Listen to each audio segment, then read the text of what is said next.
A Agência Nacional de Saúde derruba franquia e 40% de coparticipação em planos de saúde.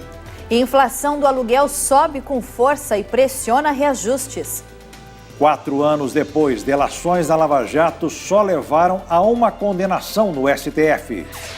Juiz Sérgio Moro intima ex-deputado após vaquinha virtual para campanha política. Ordem para ataques em Roraima foi dada por criminosos dentro de presídio. Nos Estados Unidos, policial persegue, atira e mata homem negro. Equipes de resgate correm contra o tempo para salvar mais de 500 alpinistas na Indonésia. Cuca acerta com o Santos para assumir vaga de Jair Ventura. Agora no Jornal das 22.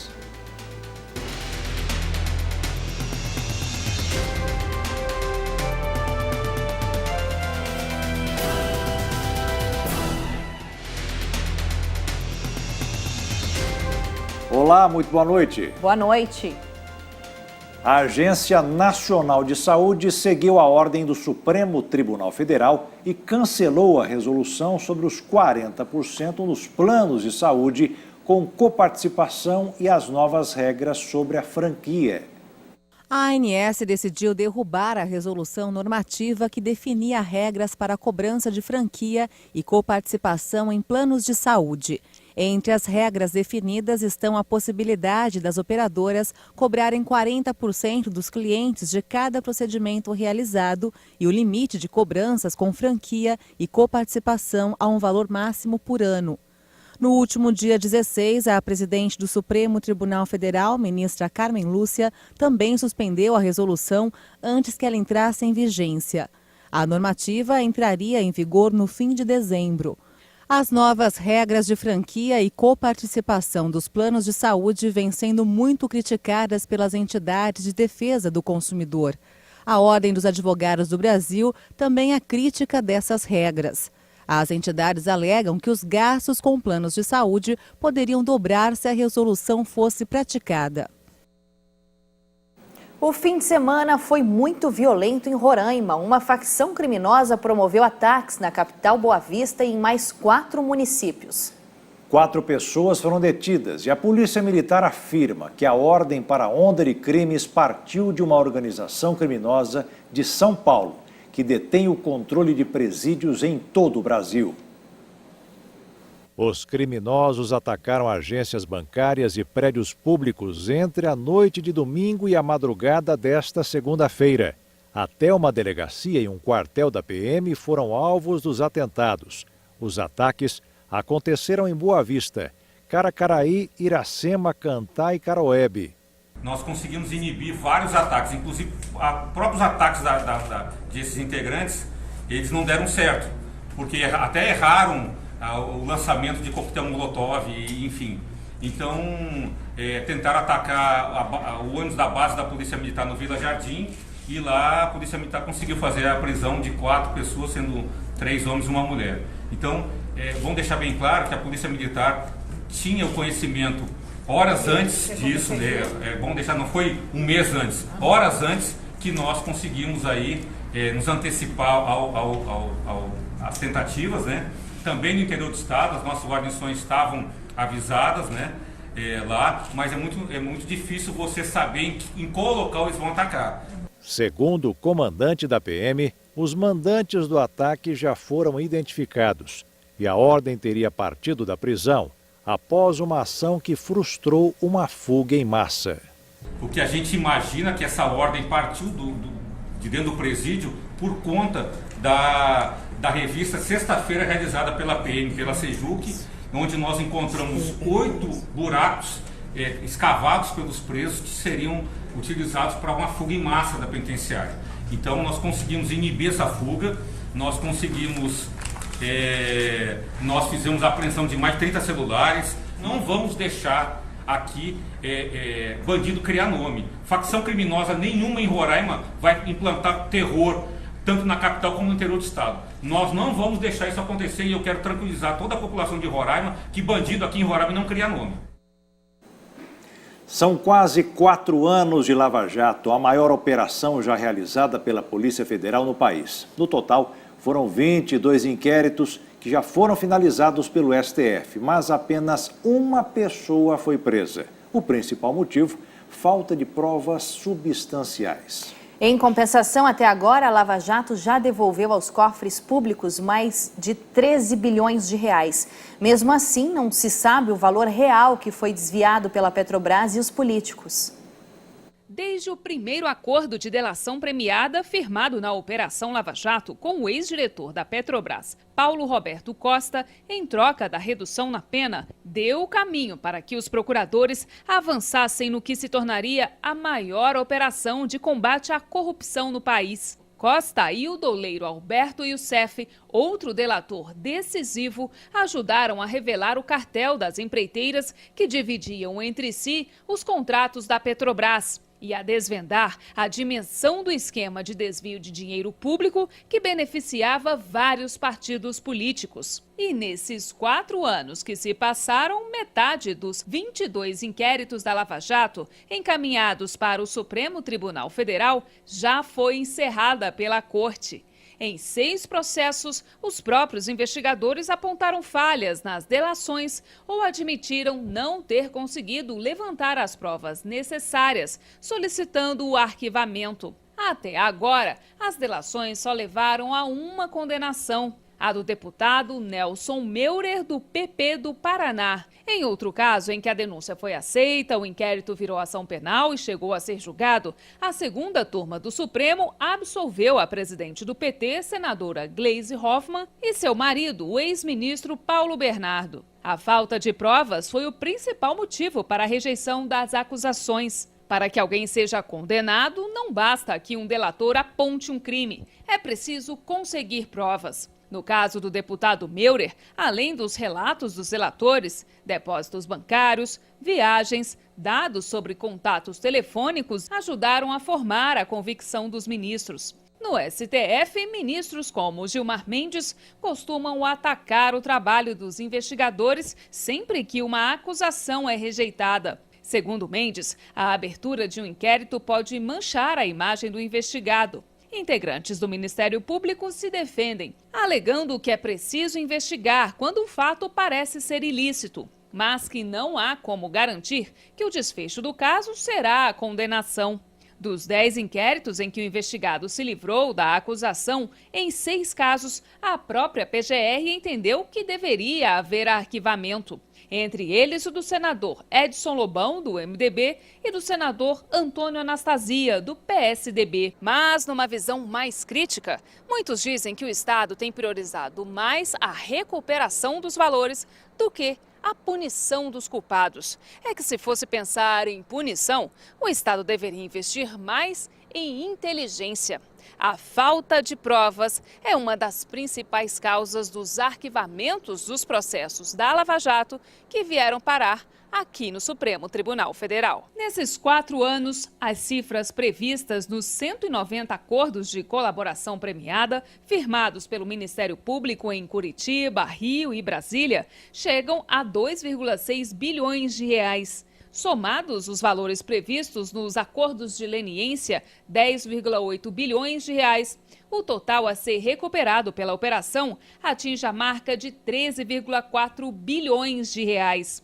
Ainda não se sabe o valor exato do montante que foi desviado pela corrupção na Petrobras. No entanto, em um laudo de 2015, peritos da Polícia Federal estipularam que os desvios estão na faixa de 6,4 a 42,8 bilhões de reais.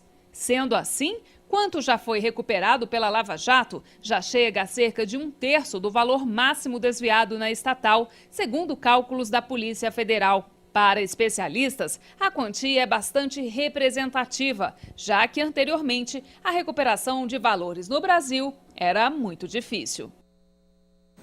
O juiz federal Sérgio Moro, responsável pelos processos da Lava Jato na primeira instância, pediu hoje explicações para a defesa do ex-deputado federal Cândido Vacarezza sobre a fiança de R$ 1.500.000 que não foi paga, quase um ano após ele ser solto. Segundo o magistrado, a fiança não foi depositada sob a alegação de insuficiência financeira. O ex-petista foi líder de governo nas gestões de Dilma e Lula. No despacho, o juiz cita que Cândido Vacareza, agora afiliado ao Avante, é pré-candidato a deputado federal e está arrecadando dinheiro por meio de uma vaquinha virtual para a campanha. Além de pedir explicações à defesa do ex-deputado petista em até 3 dias após notificação, Moro também pede a manifestação do Ministério Público Federal no mesmo prazo. Vacareza foi preso temporariamente pelo prazo de 5 dias durante a fase da Operação Lava Jato, batizada como Abate, em 18 de agosto de 2017. 4 dias depois, Moro mandou soltar o ex-deputado, com a determinação de algumas medidas cautelares e o pagamento de mais de R$1,5 milhão em fiança. Segundo a decisão, o pagamento deveria ser feito 10 dias depois da saída dele da cadeia. Para ter direito ao habeas corpus, ele assinou um termo de compromisso, garantindo que poderia depositar o dinheiro no prazo determinado por Moro. Ele deixou a cadeia no mesmo dia da decisão. Na decisão que determinou que Vacareza fosse solto, Moro informa que, como há suspeita de envolvimento do investigado em crimes contra a administração pública, ele deveria ficar proibido de exercer cargo ou função pública. Além disso, Moro proibiu o ex-deputado de deixar o país, de manter contato com os demais investigados, exceto familiares, e de mudar de endereço sem autorização do juízo. Até este momento, não há processo judicial contra Cândido Vacareza em andamento. A Operação Abate investiga fraudes no fornecimento de asfalto para a Petrobras por uma empresa norte-americana entre 2010 e 2013.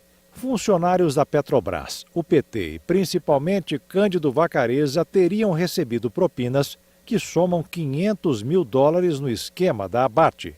Ao menos 3% dos contratos com as empresas gregas, que superaram $500 milhões, seriam propina para políticos, funcionários da estatal e operadores financeiros. As investigações surgiram da delação do ex-diretor da Petrobras, Paulo Roberto Costa. A defesa do ex-deputado Cândido Vacareza informou que só vai se manifestar após ser notificado da decisão.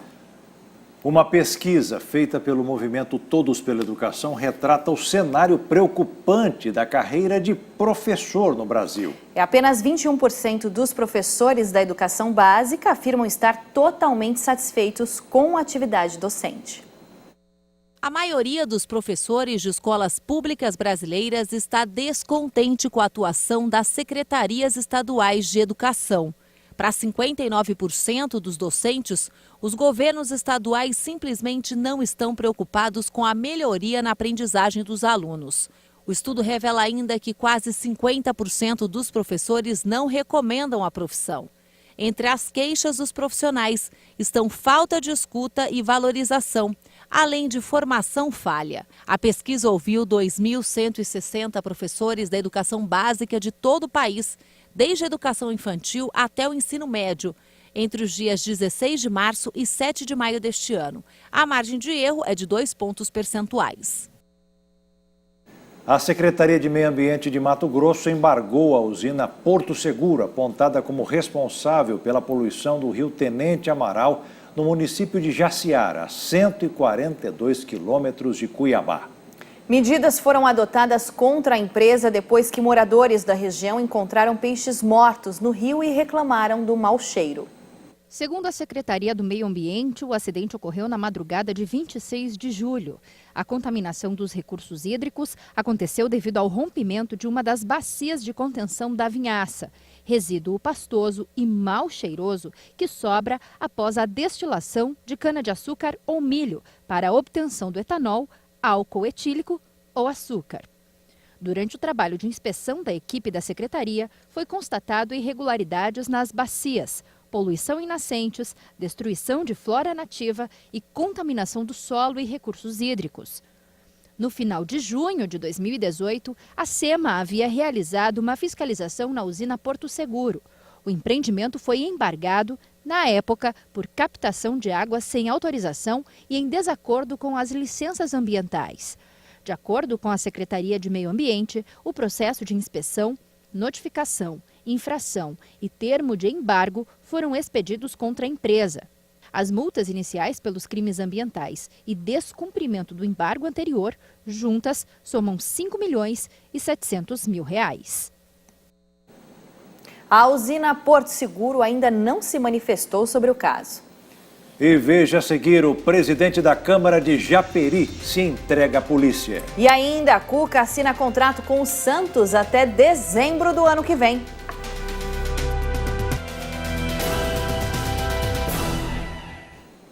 Um acidente de avião no Campo de Marte, na zona norte de São Paulo, nesse domingo, matou o piloto e deixou 6 pessoas feridas. Segundo informações, o comandante da aeronave tentou pousar 3 vezes. As investigações para descobrir o que realmente aconteceu no final da tarde deste domingo devem demorar, no mínimo, 2 meses.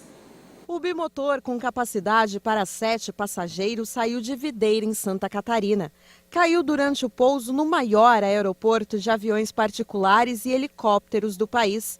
O piloto morreu. Os outros 6 sobreviventes estão hospitalizados. De acordo com a Agência Nacional de Aviação, a ANAC, o bimotor estava em situação regular. O piloto estava na Vidiplast, empresa proprietária do avião, há pelo menos 18 anos e tinha mais de 5.000 horas de voo. Este professor da Faculdade de Engenharia da Universidade de São Paulo explica quais razões podem levar uma aeronave deste tipo a cair. Eu acho que a gente pode deixar de fora as condições meteorológicas, pode deixar de fora a parte de controle de tráfego aéreo e a gente fica muito mais na parte de erro humano e falha de equipamento. Essas duas vão ter que ser verificadas pelo CENIPA, Centro de Investigação e Prevenção de Acidentes Aéreos, que é um órgão do Comando da Aeronáutica, a quem cabe a responsabilidade desse tipo de investigação e que deverá ser feita. É uma coisa que demora algum tempo, talvez 2, 3 meses mais ou menos, mas enfim, eles são os responsáveis e são competentes. O processo inclui fotografar o local exato da queda, recolher destroços da aeronave para análise e também ouvir possíveis testemunhas que tenham presenciado o acidente, além dos sobreviventes. Destroços poderão certamente serem analisados para saber se houve, por exemplo, falha do trem de pouso ou coisa que valha. Eles serão avaliados pelo CENIPA, juntamente com a avaliação do pessoal, da avaliação do testemunho das pessoas que estavam a bordo e das pessoas que estavam fora também. Segundo o CENIPA, entre os anos de 2008 e 2017, 1.187 aviões caíram no Brasil. Quase metade eram particulares, como o do acidente de ontem. 4 dos 6 feridos no acidente passam bem, mas continuam internados e sem previsão de alta. São eles Enzo Denardi, Geraldo Denardi, Benê Santos de Souza e Aguinaldo Nunes. Já Nereu Denardi foi transferido para o Hospital Albert Einstein. Não há informações sobre seu estado de saúde. Segundo o boletim médico, Aguinaldo Cripa, gerente da Vidiplast, teve politraumatismo secundário e uma inflamação nas vias aéreas por conta da inalação de gás tóxico. Ele está internado na UTI. Seu estado de saúde é estável, mas demanda cuidados intensivos. O presidente da Câmara de Vereadores de Japeri, no Rio de Janeiro, Wesley Jorge de Oliveira, o Miga, se entregou hoje. Ele estava foragido desde sexta-feira, quando o prefeito da cidade foi preso. Os dois são acusados de envolvimento com o tráfico de drogas. O Ministério Público do Rio de Janeiro e a Divisão de Homicídios da Baixada Fluminense fizeram uma investigação e concluíram que na Prefeitura de Japeri existe uma das facções mais criminosas do estado fluminense. O presidente da Câmara é acusado de associação com o tráfico de drogas. Wesley, do PP, foi o parlamentar mais votado do município nas eleições de 2016. Assim como ele, o prefeito da cidade, Carlos Moraes, e o vereador Cláudio José da Silva, o Cacau, todos do PP, são acusados de aproveitarem de seus cargos públicos para beneficiar os traficantes do complexo de Gandu. Durante a Operação Gênones, eles foram presos na última sexta-feira, junto com mais 37 suspeitos por tráfico de drogas. Depois das prisões, quem assumiu a prefeitura da cidade foi o vice-prefeito César Melo, do PSB, E o vereador Alex dos Santos, do PSL, vai ocupar a presidência da Câmara. As equipes de resgate correm contra o tempo para socorrer mais de 500 alpinistas num vulcão na Indonésia. Eles ficaram presos depois que deslizamentos de terra fecharam as rotas no Monte Rinjani, na ilha de Lombok. A região foi atingida por um terremoto que matou 16 pessoas e feriu mais de 300. As autoridades enviaram equipes de resgate terrestre e helicópteros para a região do Monte Rinjani, que é muito popular entre os turistas por suas trilhas. Centenas de imóveis foram destruídos pelo terremoto de 6,4 graus de magnitude, com epicentro de pouca profundidade.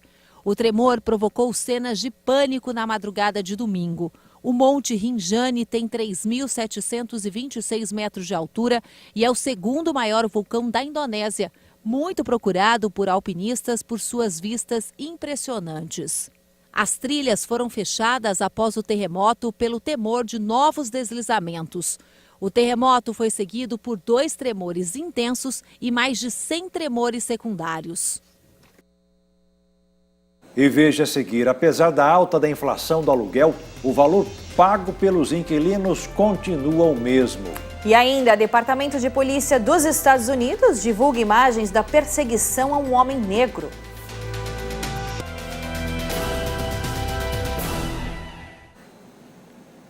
Apesar da alta do IGPM, índice usado no reajuste dos aluguéis, o valor pago pelos inquilinos continua o mesmo. É que o mercado continua desaquecido. O índice geral dos preços do mercado, mais conhecido como inflação do aluguel, anda subindo a todo vapor. De junho para julho, o índice aumentou 0,51%. No acumulado dos últimos 12 meses até julho, a alta chega a 8,2%, mais que a inflação oficial do país. E olha que em 2017, o IGPM fechou em baixa de 0,5%. Só que o aumento na inflação do aluguel não tem interferido nos contratos por um motivo simples. O mercado imobiliário anda meio devagar.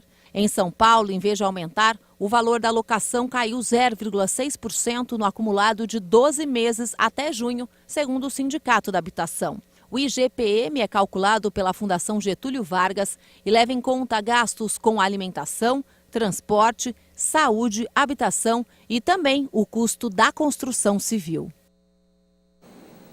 Sustentabilidade e preocupação com o meio ambiente, além de estratégia econômica. Essa é a intenção de um projeto que utiliza seringas usadas na produção de concreto.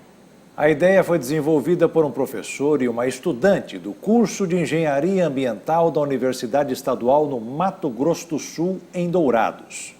A intenção inicial era de diminuir o acúmulo de toneladas de resíduos plásticos descartados diariamente no meio ambiente. Sacolinhas, tampinhas de garrafa, embalagens PET levam pelo menos 200 anos para degradar.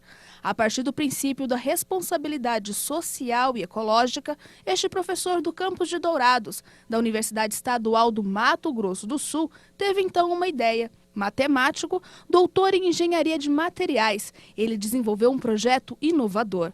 E aí, trabalhando com vários outros resíduos, surgiu a ideia, até por necessidade de empresas de Dourados que nos procuraram, de trabalhar com resíduos plásticos. A indústria do plástico nos procurou e aí a gente teve a ideia bem sucedida. Começamos com a ideia do PET, depois fomos para a ideia das sacolinhas plásticas do supermercado. A ideia foi sendo aprimorada e outros tipos de plásticos testados. A partir de então, com a ajuda deste outro professor do curso de enfermagem, seringas descartáveis já usadas e recolhidas de postos de saúde da cidade foram inseridas no projeto. A gente conhecia o trabalho dos professores de engenharia ambiental aqui do curso da UEMS e visitando o laboratório eu percebi que daria para utilizar essas seringas, tendo em vista que eles trituravam plásticos, então por que não fazer isso com as seringas? Aqui neste laboratório as seringas são trituradas, moídas, transformadas em pó para então substituir o percentual de areia que é utilizado na confecção de um tijolo de concreto. A preparação para transformar as seringas em pó leva pelo menos 5 horas. A responsável pelo processo, que passa por várias etapas, é a Bárbara, acadêmica de engenharia ambiental. As seringas chegam para a gente nas caixas Scarpax amarelas e aí elas passam pelo processo de limpeza, onde a gente coloca elas misturadas com 1% de hipoclorito de sódio, diluído em água, e fica lá por 1 hora aproximadamente. Depois disso, a gente, com todo o material certinho, com as pinças, etc., a gente tira elas da caixa e separa as agulhas, né? Porque vem com agulha também. Então, depois de esterilizadas, depois que elas passaram por todo esse processo, aí elas passam pelo triturador. Depois de trituradas, elas passam pelo moinho. E aí, sim, se transformam em pó. E é esse pó aqui que a gente substitui a areia por esse pó, né? O projeto, que reutiliza plásticos na confecção de concreto, foi desenvolvido para fins de pesquisa e, por enquanto, não é comercializado, mas já tem rendido frutos. Uma empresa internacional, ela reconheceu os méritos do trabalho. No Brasil todo, foram apenas 5 universidades que ganharam esse prêmio. E a Universidade Estadual do Mato Grosso do Sul, a UEMS, através do nosso trabalho, foi um dos trabalho premiado. Mas o grande sonho mesmo é ver o projeto colocado em prática. Eu acho que se o poder público se interessar, aqui dentro da universidade tem várias ideias que podem ser utilizadas, né? Como, por exemplo, esse trabalho nosso. O Departamento de Polícia de Minneapolis divulgou imagens da perseguição a um homem. Ele acabou morto a tiros por um policial. Este vídeo mostra a perseguição de um policial a um homem negro armado nos Estados Unidos. A câmera no corpo do policial gravou a ação. O agente pede que o homem pare e coloque as mãos para cima, mas ele continua correndo. O policial então atira e mata Truman Blevins, de 31 anos.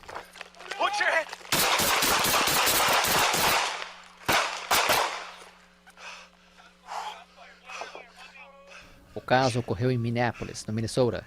A divulgação das imagens aumentou as tensões raciais na cidade do meio-oeste americano.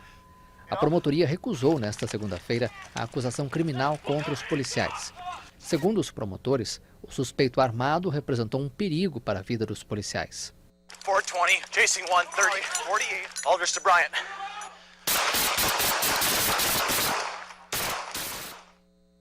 E veja a seguir, taxistas realizam greve na Espanha e pedem restrição a aplicativos. E ainda, projeto social em São Paulo resgata a autoestima de mulheres.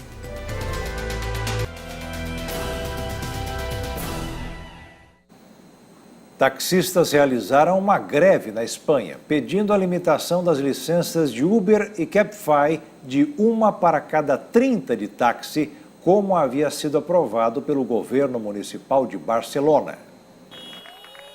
A Espanha enfrentou nesta segunda-feira uma greve de taxistas. O protesto, que começou na quarta-feira em Barcelona, se espalhou por outras regiões do país. Os taxistas pedem para que as licenças dadas a Uber e Cabify sejam limitadas a 1 por cada 30 de táxi, como havia aprovado o governo municipal de Barcelona.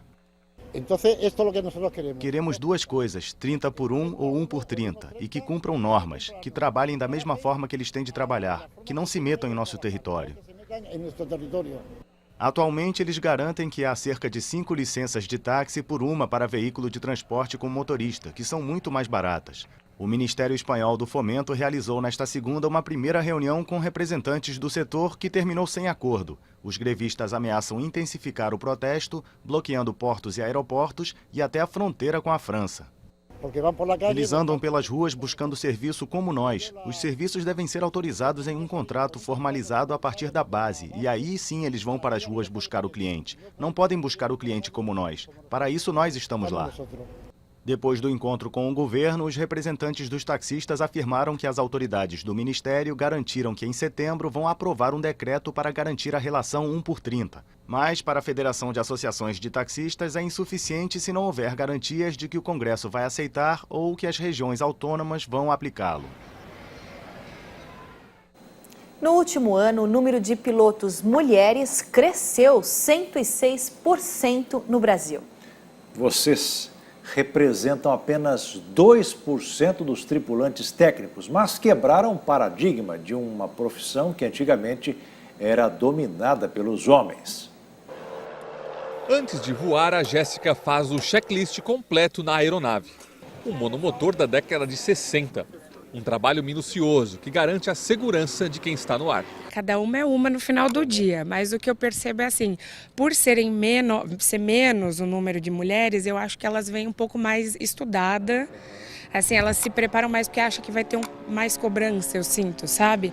Mas todos os meus alunos são iguais, todo mundo vem para aprender e esse é o nosso trabalho, ensinar o melhor que puder. Ela é uma das mulheres que integram a equipe de instrutores de voo dessa escola de aviação. Antes de começar as aulas práticas, é preciso conferir cada pedacinho do avião. Um esforço que, segundo a Jéssica, valeu a pena.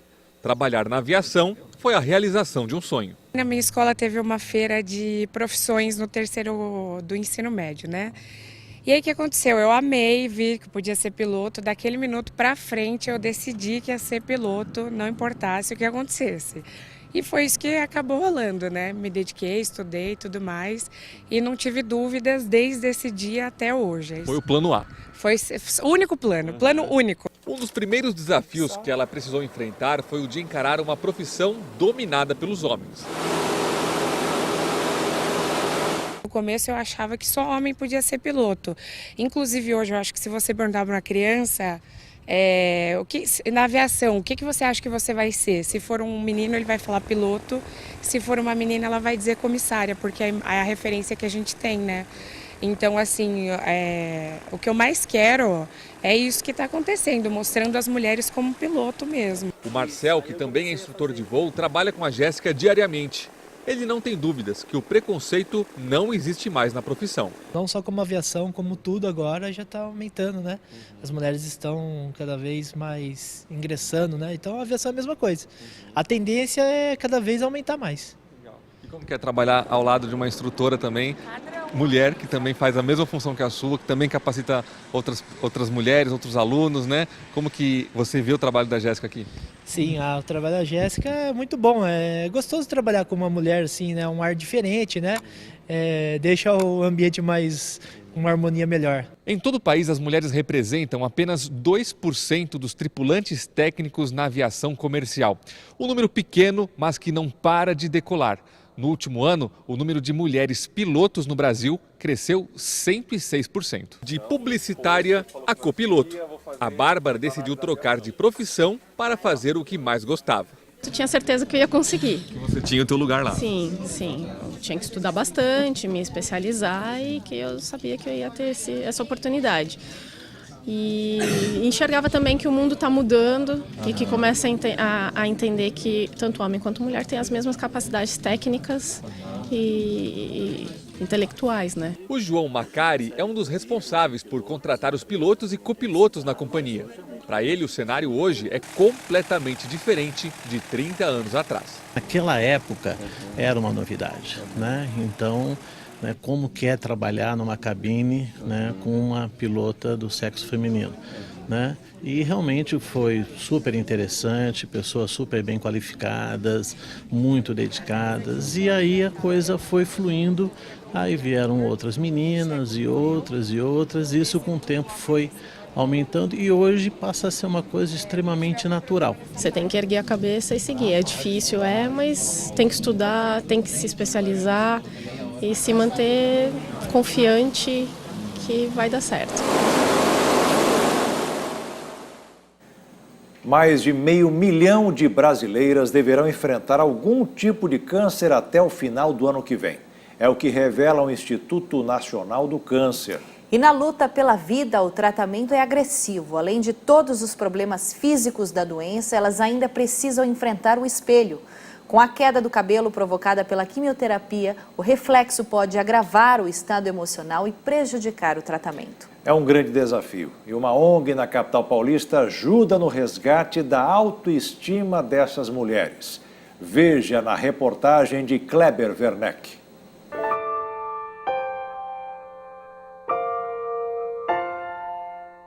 O mesmo lenço que esconde a calvície revela o drama de Madalena. É a segunda vez que ela enfrenta um câncer. A primeira dificuldade que eu tive foi aceitar o diagnóstico, porque a gente questiona, por que eu? O que eu fiz de errado? né? Será que eu fiz mal para alguém para estar recebendo uma doença dessa? Mas eu sou boa. Por que eu? Para muitas mulheres, o câncer afeta não apenas o físico, também abala o emocional. O tratamento agressivo da quimioterapia deixa marcas na autoestima, leva embora o maior símbolo da vaidade feminina, os cabelos. Ele é a moldura do rosto, ela é a moldura. E aí é como você perdesse a sua moldura, porque a gente está acostumado com o nosso cabelo natural. E aí você perde o cabelo, até você achar outro cabelo que venha se adequar ao seu rosto, fica meio difícil. E foi depois de viver o mesmo drama que Elizabeth iniciou um projeto inovador em São Paulo, a ONG Rapunzel Solidária.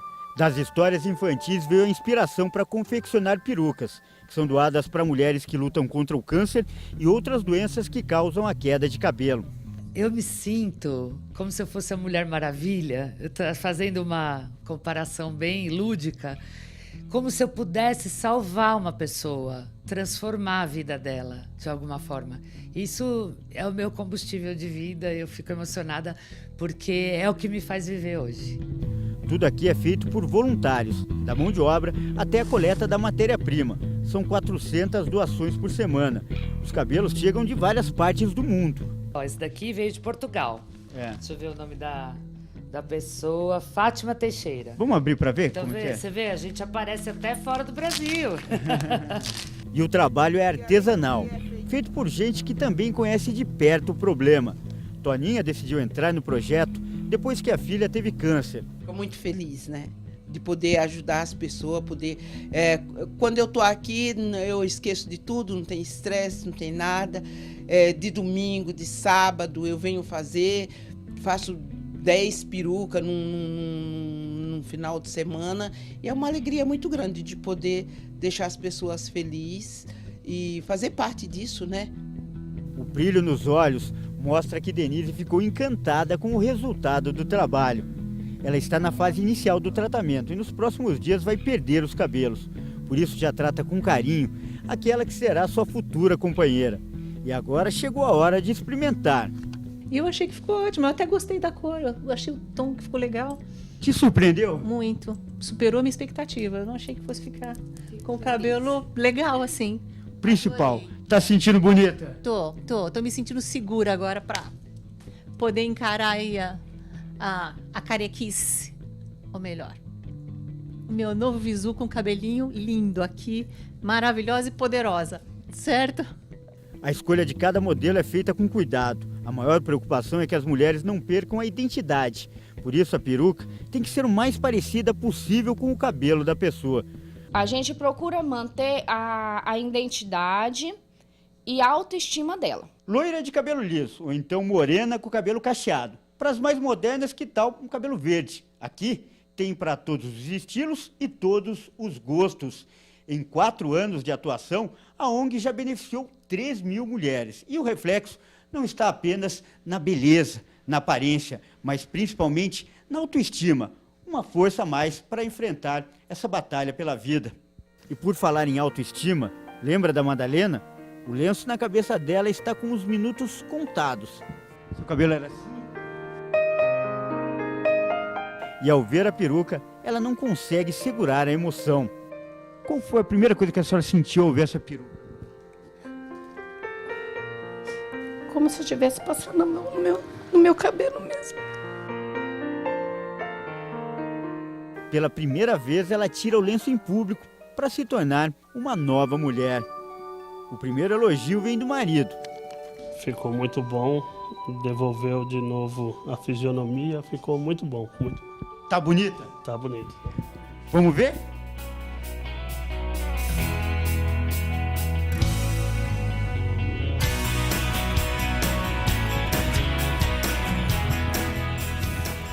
O que a senhora está achando? Voltei com a minha moldura. Voltou? É uma volta ao tempo? Isso. Tá bonito? Tá bonito. O meu cabelo era dessa cor. Vai me impulsionar a sair um pouco mais. Porque eu não tinha vontade de sair. Eu não tinha vontade, eu ia pro médico e queria voltar logo para casa. Agora então é colocar uma roupa bonita. Isso aí. Isso aí. Sem vergonha de se mostrar.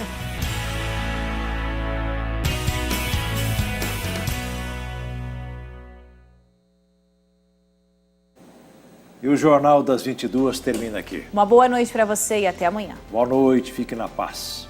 Tchau.